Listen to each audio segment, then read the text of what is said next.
This is the Non-Microwaved Truth brought to you by Time of Grace, and I am CL Whiteside. And someone the other day asked me, what do you plan on doing in a few years? Or what made you want to have a podcast? What made you want to be an assistant principal at a school? And it's like, well, actually, I didn't. I don't do too much planning, honestly. I figured out earlier in my life that at the end of the day, I might as well surrender and let God do what he does and get out the way. Because I can have plans, but God will laugh at my plans. So I just had the mindset of positioning myself in a way that allows me to be in communication with God and to get on the path that he wants me to get on and to do the things that he wants me to do. Because if I get these plans in my head, I can mess up God's plans, and I ain't trying to do that. And don't get that confused. I'm not saying that I'm not intentional with getting better. I'm not intentional with building a relationship with God. But I don't sit there saying, man, by the age of this, I got to do that. By this time, I need this to happen. I just go with the flow, baby, and trust God. Now, let's get into our first world problem question today. I don't know if you've seen this, but you don't even need to have seen this documentary, which was titled The Last Dance. And it was all about Michael Jordan. Michael Jordan and Chicago Bulls, when they were ending their second three-peat, and they filmed the whole year of them winning the NBA championship. But the only reason I'm asking about this is because I saw something where it says Michael Jordan's jersey on The Last Dance went for $10 million. $10 million. Now, I want you to think about this. How much would Jesus's crown of thorns go for? Or how about Jesus's cross that he died on?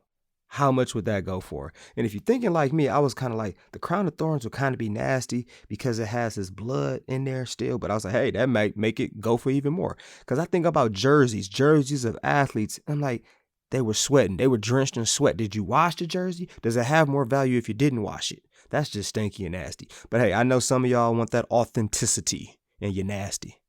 But I'm thinking that the crown of thorns would go for more than the cross. And I'm thinking at least $20 million. The reason I say this, though, is because I feel like the crown would be more unique. And I always kind of wonder in the Bible, like, what happened with the crown? When Jesus died and he went to the tomb and his body was put in the tomb, did he have the crown on or did they take the crown off? But I'm going to tell you, if I had the money, I wouldn't pay for that crown. And I definitely wouldn't pay for Michael Jordan jersey either. $10 million? You got me messed up. But I would buy some Air Jesus sandals because then I probably could run a 4.2 and jump 50 inches. I'm just kidding. But some sandals that Jesus wore would go for like at least $1 million. I believe that. But I would love to hear from you on Instagram or Twitter. My handle is ChampionLife23. And this is our first world problem. It is dinner time.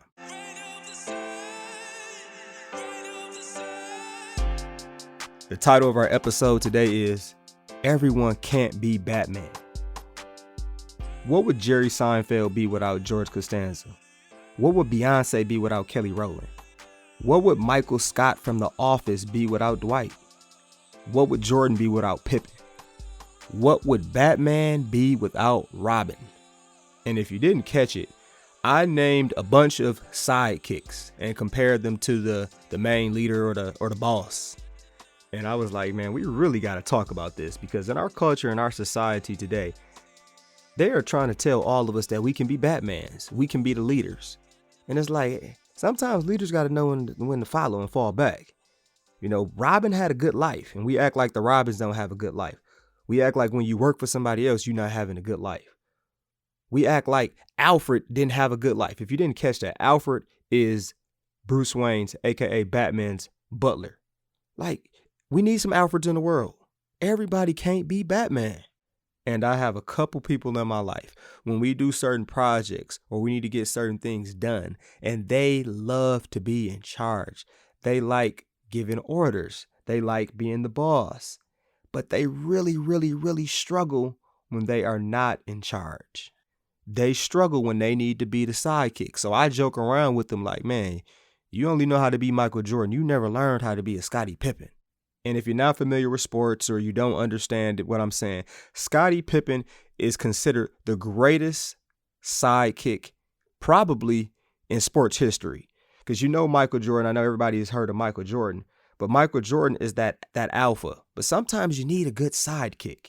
And what really gets at me or really cracks me up, and why I say these certain people don't know how to be Scottie Pippins, is they're trying to be a Michael Jordan and they're not good. Like, the thing about Michael Jordan, if you watch The Last Dance, he was a jerk of a teammate, but he was just really, really good.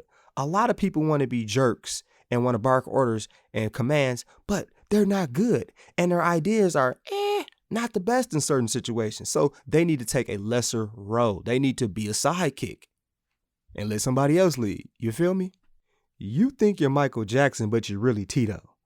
And this is the thing. Every aspect of our life, we can't possibly be the lead or be in charge or be the boss. But I know a good deal of you have plenty of leadership positions, leadership opportunities. And I just want you to think about this. If you operate from the lead role, do you let your support know you appreciate them? I just want you to think about that.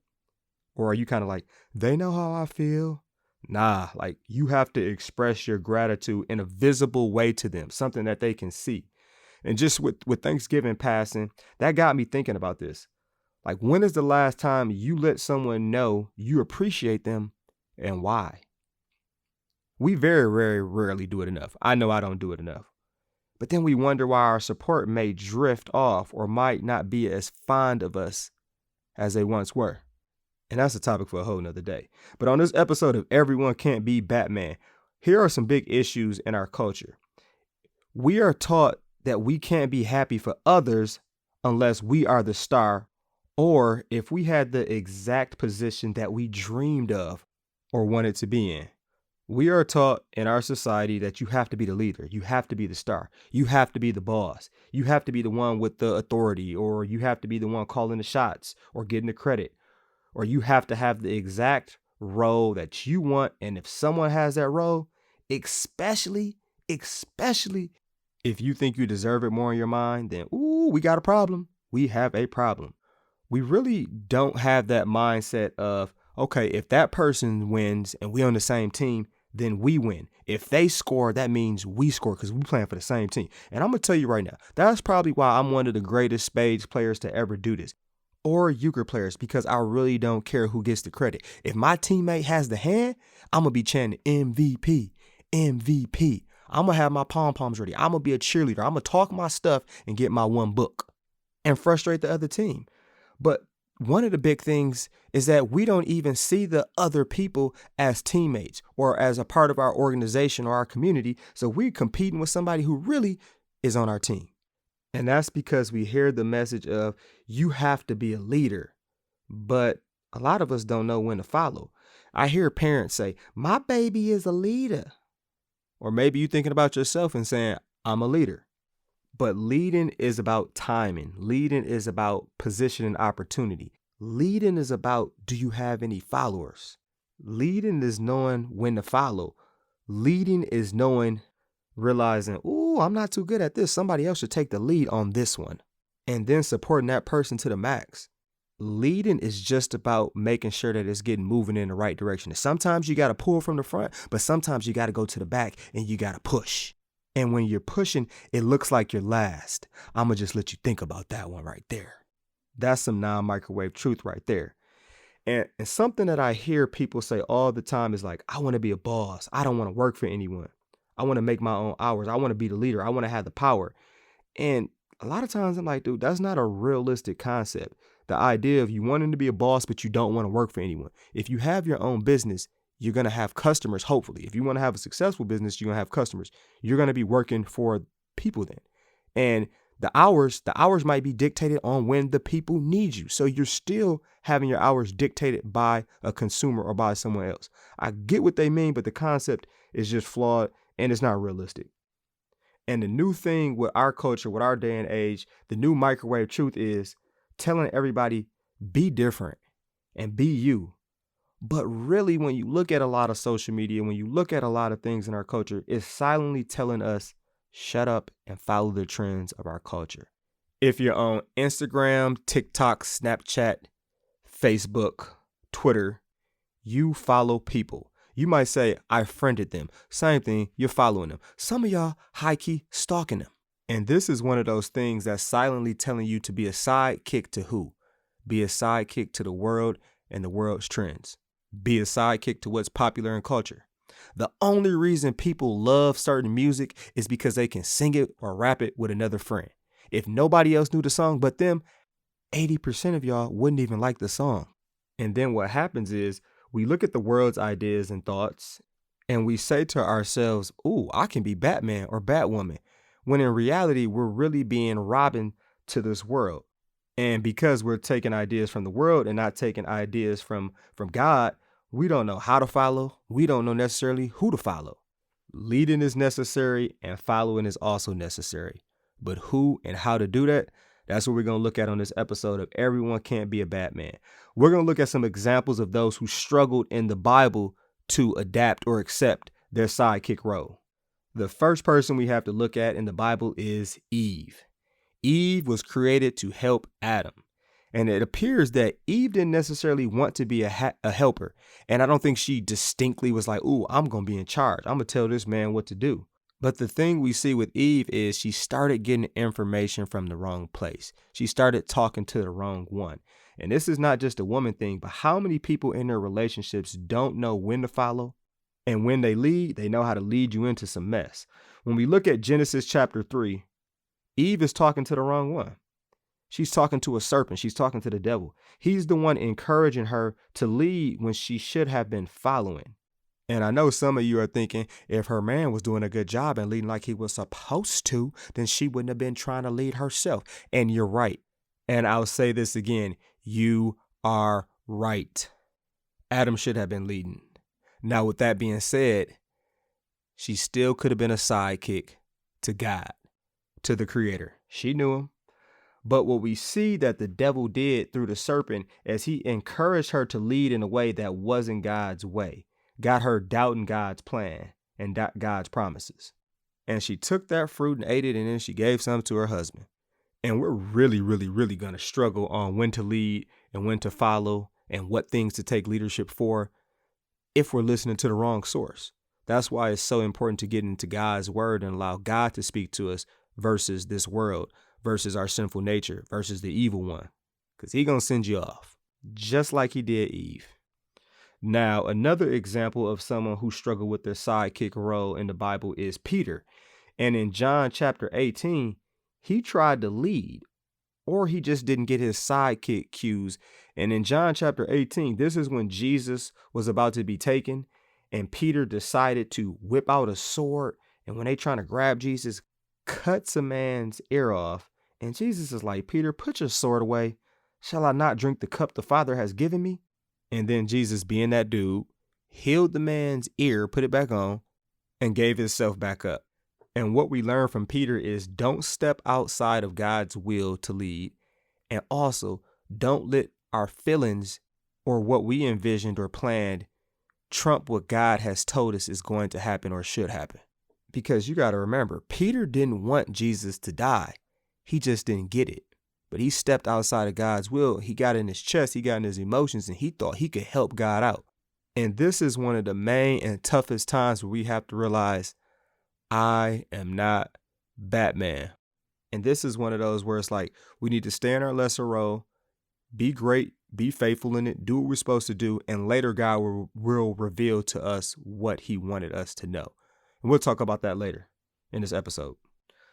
Another person who struggled with the role of being a sidekick was Aaron.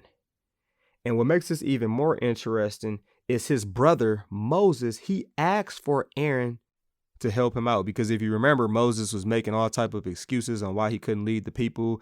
God, I don't talk well. I'm slow of tongue. Like it just don't flow right. And God gave him or allowed Aaron to assist him. Now, this can be especially hard for family to follow other family when they're leading. And it's really hard for older family to follow younger family, even though that might be exactly what God is saying to do. Aaron in this situation is the older brother and Moses is the younger brother. Like I can hear older family thinking or saying, boy, I done washed your butt and bathed you, and now you think you can lead and tell me what to do? I changed your diapers. And it's like, well, yeah, at that time you took the lead, but now it's time for someone else to lead. And that's just a good reminder to us that we're not going to be the leader in every season and in every situation and circumstance. Sometimes it's a blessing to be able to follow and to be a sidekick too. But getting back to Aaron, where Aaron struggled with being in his sidekick role is when Aaron got caught listening to the culture. He got caught listening to the crowd. And in Exodus chapter 32, it says, when the people saw that Moses was so long in coming down from the mountain, they gathered around Aaron and said, come, make us gods who will go before us. And for this fellow Moses who brought us up out of Egypt, we don't know what has happened to him. Now, this is the main time a leader is needed. A leader is needed when stuff is about to hit the fan, or when the popular influence is wrong and you have to take a stand. And this is also the main time it's hard to follow, because it's way easier to go with the big crowd of wrong than it is with the small crowd that's right and that's getting ridiculed and mocked. And Aaron struck out with this one. He failed. And Aaron was like, okay, just stop, guys, stop. What I need you to do is get all of your earrings from like your wives and your kids, and I'll make a god for you, and we can have a festival tomorrow. Dude, you're not supposed to be making, that's called an idol. And he did it. And he's like, oh, a gold calf came out. And what's funny is Moses was coming down from the mountain with the 2 tablets of the covenant of the law in his hands.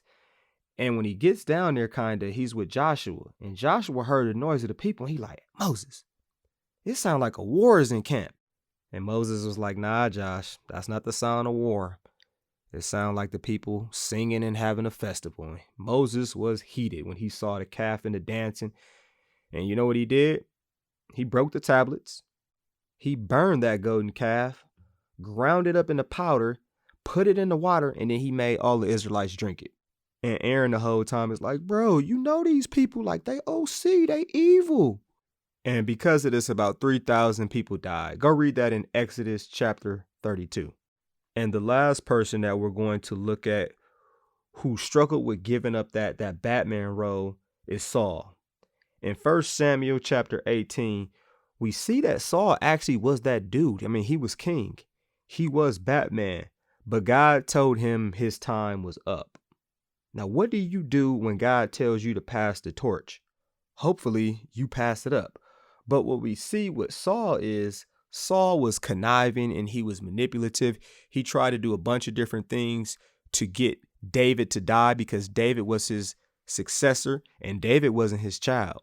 So not only was Saul going to lose the throne, but Saul's children will no longer be royalty. And that's in 1 Samuel chapter 18. Now, this leads us into some examples of people in the Bible that took the sidekick role awesome. And on this episode of Everyone Can't Be Batman, we have to look at Jonathan. Jonathan is Saul's son. Jonathan is the one who in tradition would get to be king next. But because God said, your daddy messed up, you can't be king. I got a different plan for you, Jonathan. Jonathan took the sidekick role. And Jonathan is the model example. It says in 1 Samuel chapter 18, it says, Jonathan became one in spirit with David, and he loved him as he loved himself. And in verse 3, it says that Jonathan made a covenant with David because he loved him as himself. It says Jonathan took off the robe he was wearing. That's like some, all right, bro, I know I'm passing the torch to you because I know you about to be the next king. And he gave it to David along with his tunic and even his sword, his bow and his belt. That's deep. Jonathan understood his role. He was best friends with the person who was about to take the throne from his family. And Jonathan knew his dad was crazy. Jonathan picked loyalty to what is right versus loyalty to blood. Because I know some of us pick loyalty to our family, and boy, they be wrong. And what makes Jonathan such a model sidekick to look at is because David had all the things that possibly a young man would want. David had the fame. David had military victories. David had women singing about him killing thousands. And it would have been hard for me as Jonathan to be like, oh, I want to hear women singing about me saying Jonathan has killed his thousands like they doing for David. And it's really hard to follow or to be a sidekick in an area where we envisioned or hoped we would be able to lead. and get the credit for leading. It's hard to take a back seat in those type of situations. And it's also hard to see a person in the position that we want to admit and realize like, man, they actually have some pretty good ideas, or the way that they might actually want to do this is actually pretty doggone good. But go read about Jonathan in 1 Samuel chapter 18. Just a perfect example of passing the torch, empowering someone else, and embracing the role that God has given you. The next person that I want to look at as an example of a sidekick is one that often gets overlooked from a sidekick role, and that's Joseph. Joseph in the Old Testament. Now you got to think about this. Joseph had visions of his brothers bowing down to him. He had visions of being worshiped. But you got to think about this. Joseph had some lower type of jobs.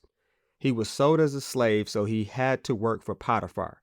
And the tough thing about this is when most of us see success in our future, we struggle to remain present with the things that God has presented to us in the moment and the stuff that God lays at our feet. And the thing to realize about with Joseph is just that understanding that there are different seasons of our life. There might be seasons in our life where we need to be a servant. We need to be a sidekick. We need to be the person that's not getting the credit. And that's okay. And if you forgot, Joseph is the one who ends up second in command in the most powerful country at that time. I don't know about you, but I know about me. Don't we want to skip to that second in command? I don't want to be doing slave work, working in somebody's house, going to prison. Nah, I don't want to be a sidekick. Make me Batman right away. Where's the bat signal? But again, Joseph is in Genesis chapter 39 till about chapter 47. Now, the last person that I want to look at on this episode of Everyone Can't Be Batman, who did a great job with their sidekick role, is John the Baptist. You got to realize this. John the Baptist came right before Jesus. And John the Baptist was so good and so cold at preaching the word and baptizing people that people tried to give him the credit of being the Messiah. They thought he was the savior. And to add to this is the fact that Jesus was John's cousin. Now, John was great, but he wasn't Jesus great. And I think a lot of us, when we get in that position of John the Baptist, we start thinking to ourselves like, man, Jesus think he better than me. I can preach too. But no, John was the exact opposite. John made sure that Jesus got the credit. This comes from John chapter 1. This starts at verse 19. I'm going to paraphrase it, but they pretty much asked him like, hey, are you the Messiah? And John's like, no, I am not the Messiah. He's like, are you the prophet? Are you Elijah? He's like, no, I'm none of that. They're like, well, who are you? Give us an answer. And he says, I am the voice of the one calling in the wilderness. My role is to make straight the way for the Lord. John even goes to the extent to be like, you know what? You know the dude, Jesus who's coming, he is the one who comes after me. The straps of whose sandals I am not worthy to untie. He says I can't even tie or untie Jesus' shoes. That's how much we not even on the same level, because he is God and I am no God. And then John testifies about him when he sees him. And he says, look, the Lamb of God who takes away the sin of the world. This is the one I meant when I said a man who comes after me has surpassed me because he was before me. And we got to realize John had like his own following. John had his own disciples. But it says in verse 37, when John told them, like, look, this is the Lamb of God, 2 of his disciples heard him say this, and then they left and followed Jesus. You talk about being humble. You talk about putting ego to the side. And on this episode of Everyone Can't Be Batman, to conclude this, I have to point out that the best leaders, they know when to fall back. They know when to let others lead. They know when to let others shine. They know it's not about barking orders and screaming, do it my way. Great leaders empower those around them. They take a stand when it's necessary, but when it's toughest. And to an extent, we all are leaders in some capacity, but it's not like this world is talking about. You have to be able to follow. You have to be able to take a back seat. You have to be able to be a Robin.